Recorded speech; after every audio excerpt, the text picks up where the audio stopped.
Tushafika. Tukamuone huyo mchungaji. Hodi mchungaji. Karibu sana. Vijana wangu tayari nishaleta. Umeshaleta. Karibu tunaomba sana. Kwanza wamekaa kuhuzuni tu. Hivi vitu tuna mashaka navyo tukae. Tunakaa hapa. Tuna mashaka navyo?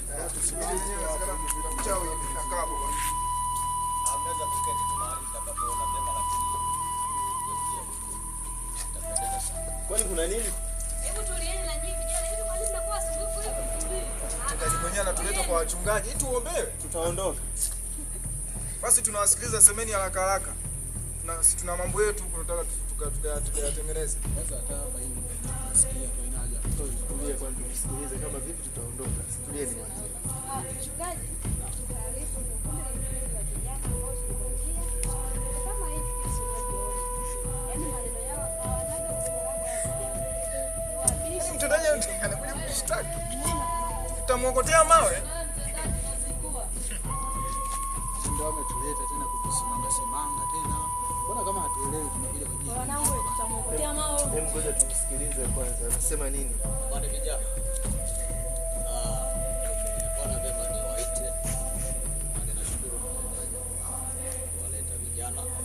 Tuna nia njema na ninyi vijana tunaona ni vijana ambaye kwa kweli Mungu anawategemea. Na amekuja kwa kusudi la Mungu hapa duniani. Na natamani siku moja kwamba mtukuze Mungu ndani ya kanisa. Mchungaji, mimi na swali. Kwani kanisa ndo nini? Mimi sielewi. Kanisa ndo nini? Kanisa ni mahali ambapo Ndio mchungaji, kabla hatujaendelea tungeomba kwanza. Wanaomba eti. naomba tutulie basi tuombe, maana Mungu ndio yote katika yote. Baba, katika jina la Yesu mwenye rehema nyingi, tunarika uwepo wako katikati ya kikao hiki, mazungumzo na vijana wote.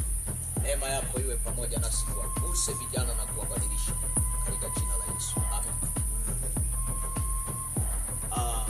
Kama nilivyosema hapo awali,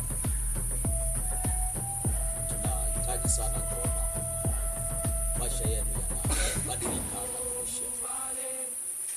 Maandiko yanasema kwamba mtu awaye yote asiusalau ujana wako, bali uwe kielelezo kwao waamini.